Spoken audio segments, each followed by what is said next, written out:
যারা খুঁজেছে তারা আমাকে বিদেশে ধরে ফেলেছে। আমি কিন্তু বিদেশে থেকে 2টা টেলিভিশন চ্যানেলে সাক্ষাৎকার দিয়েছি, আপনি ঠিক মতন খুঁজেন নাই, তাই জন্য আপনি পান নাই। আপনি কিন্তু আমাকে একটা মেসেজ দিয়ে মেসেজটা আবার ডিলিটও করে দিয়েছেন, সেটা কেন করছেন আমি জানি না।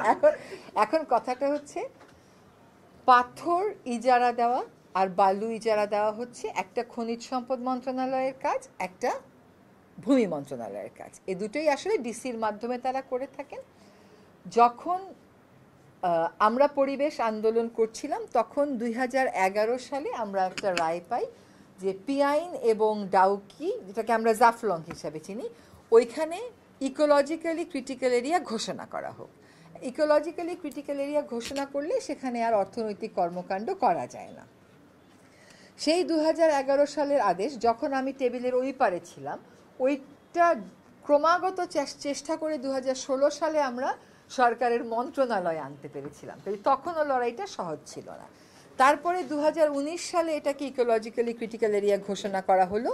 তারপরে ওইখানে একজন ডিসি মহোদয় ছিলেন, তার সাথে আমরা কাজ করেছি, নিবিড়ভাবে কাজ করেছি, এবং আমরা দেখিয়েছি যে ওখানে পরিবেশ বান্ধব পর্যটন করলে যত শ্রমিক আছে সব ওখানে অ্যাবজর্বড হয়ে যাবে এবং আমাদের ওই পুরো পাথরকুয়ারিটাও রক্ষা পাবে। এইটার প্রেক্ষিতে 2020 থেকে 2024 অবধি কিন্তু পাথর তোলাটা বন্ধ ছিল শুধুমাত্র পিয়াইন এবং ডাউকিতে। এখন এইটার মামলাটার বাদীকে যদি জিজ্ঞেস করেন, মামলাটার বাদী এককভাবে আমিই ছিলাম। আর 2019 সালে যখন এটা নিষেধ করা হলো, সরকার বলল যে পরিবেশের কারণে আর উত্তোলন করা যাবে না।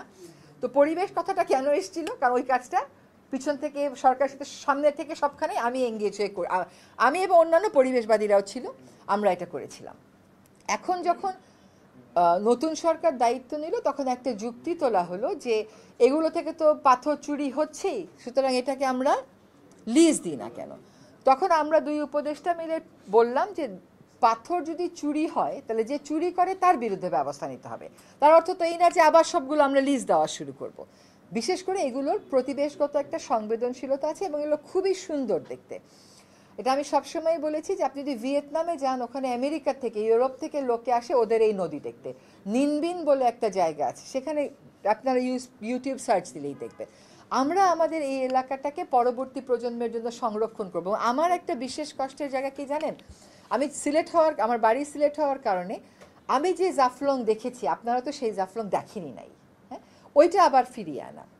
তখন বাণিজ্য উপদেষ্টা মহোদয় একটা সভা করলেন, সেই সভাতে মন্ত্রণালয়গুলো থেকে যেরকম কথা তারা বলে যে না দিতেই হবে, সেগুলোর আমরা তাদেরকে বোঝাতে সক্ষম হলাম এবং মোট 17টি পাথরকুয়ারিকে আমরা ইজারা দেওয়া যাবে না এই সিদ্ধান্ত নিতে সক্ষম হলাম। এবং এই সিদ্ধান্ত গ্রহণ প্রক্রিয়া আমি নিজে এই বছরের এপ্রিল মাসে একটা পাওয়ার পয়েন্ট প্রেজেন্টেশন দিয়েছি এবং সেখানে আমি দেখেছি যে আজকে যারা শ্রমিকের জন্য দুঃখ করতেছে, কেমন করে তারা ডিনামাইট দিয়ে বালু তুলে তুলে শ্রমিককে মেরেছে।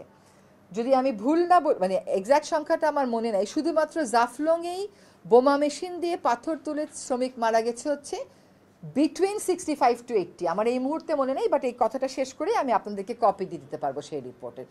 তো আজকে যারা শ্রমিকের দুঃখে দুঃখ পাচ্ছে, যারা পাথর তোলে, তারা তখন কিন্তু শ্রমিকের পাশে দাঁড়ায় না। সেই ফ্যাক্টস অ্যান্ড ফিগার্সগুলো আমরাই তাদেরকে দিয়েছিলাম। ফলে সরকারি পর্যায়ে আমাদের কাজটা হচ্ছে নীতি প্রণয়ন করা। আমরা কিন্তু নীতিটা ঠিকই প্রণয়ন করেছি যে 17টাতে পাথর উত্তোলন করা যাবে না।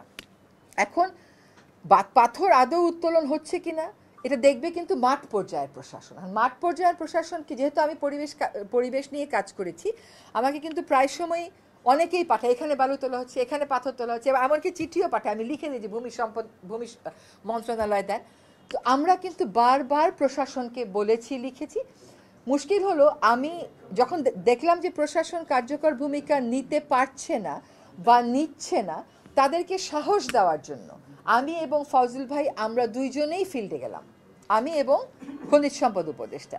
যখন আমরা ফেরত আসলাম তখন আমাদের গাড়ি ধরে যে অশ্লীল বিক্ষোভ প্রদর্শন করলো এবং পরবর্তীতে সেই বিক্ষোভের জের ধরে একটা রাজনৈতিক দল তার নেতাদেরকে বহিষ্কার এবং সাসপেন্ডও করলো, সেই সময় যদি প্রতিবাদটা খুব জোরালো হতো না, তাইলে কিন্তু আজকে পরিস্থিতি ভিন্ন হতো। যাই হোক, বেটার লেট দেন নেভার। আমি জনগণকে ধন্যবাদ জানাই যে তারা এই লুটেরা গোষ্ঠীর বিরুদ্ধে যে তীব্র প্রতিবাদটা করেছে, যার ফলে আজকে যে অবস্থাটা সৃষ্টি হয়েছে। আর ভবিষ্যতে পাথর লুটবার আগে দুইবার চিন্তা করবে, কারণ আমিও তো সবসময় এখানে থাকবো না। এখানে একটা কথা বলি, পাথর কতটুকুন তুললো, লুট হলো, নিয়ে গেল, এটা ভাই আমার মন্ত্রণালয়ের দেখার কথা না। কিন্তু যেহেতু আমি একজন পরিবেশ কর্মী প্লাস আমি সরকারে আছি, আমি বলবো না যেটা অন্য মন্ত্রণালয়, আমি আমি দায়িত্ব নেব, কিন্তু পাথর লুট হয়ে যাওয়ার দায়টা আমাকে দিয়ে না, কারণ আমি ওই কাজটা করেছি। এবং এখন দেখা যাচ্ছে তারা মামলা করছে, কিন্তু সেখানে আদৌ যারা দোষী তারা কতটুকুন তালিকাভুক্ত সেটা আমাদেরকে দেখতে হবে। একটা কথা একটু বলতে হবে, সেটা হলো যখন আমরা ওইখানে 2 উপদেষ্টা গেলাম, আমরা আক্রান্ত হলাম, তারপরে আমরা চলে আসলাম, তারপরে কিন্তু 3 দিন ব্যাপী ব্যাপক অভিযান হলো, সব স্টোন ক্রাশার মেশিনে বিদ্যুৎ সংযোগ বিচ্ছিন্ন করে দেয়া হলো। কিন্তু তার 4-5 দিন পরেই সকল রাজনৈতিক দল এক হয়ে কি করলো, একদম রীতিমতন প্রেশার ক্রিয়েট করা হলো এবং তারা ওইখানে ঘোষণা দিলেন যে তারা পাথর তুলতে দিতে হবে। এবং পরিবহন মালিকেরা তারাও বললেন তারা ধর্মঘট করবেন। এই ধর্মঘট কিন্তু তাদের নতুন না, যখন 2020 সালে পাথর তোলা বন্ধ করে দেওয়া হলো সে সময় করোনার মধ্যে তারা দুইবার পরিবহন ধর্মঘট করেছেন। তারা যদি সত্যিকার অর্থেই জনস্বার্থে জনগণের জন্য বিন্দু মাত্র মায়া থাকতো, তাহলে করোনার সময় ওই রকম ক্রাইসিস মোমেন্টে কেউ নিজের ব্যবসায়িক স্বার্থের জন্য ধর্মঘট ডাকতে পারে? কিন্তু সেই সময় আমরাও সোচ্চার ছিলাম, প্রশাসনও আমাদের সাথে, প্রশাসনকে আনতে পেরেছিলাম। এইবার হলো কি, সর্বদলীয় যে ঐক্যের কথাটা আমি বলেছিলাম, সেই সর্বদলীয় ঐক্যের কারণে প্রশাসন নিশ্চয়ই যোগসাজস্য ছিল, তো এখন তারা বের করতে পারে কেমন করে যে পাথরগুলো কোথায়। আবার নীরবতাও ছিল, তারা হয়তো অতটা ঝুঁকি নিতে পারছিলেন না। আমরা একটা স্লোগান দিই প্রায় যে পিপলস পাওয়ার।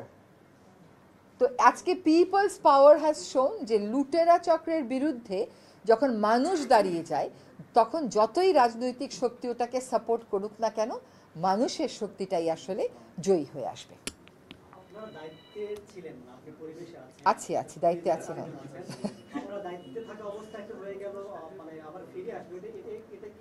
শোনেন, আপনাকে এটা বুঝতে হবে যে উপদেষ্টারা কোন পর্যন্ত যেতে পারে।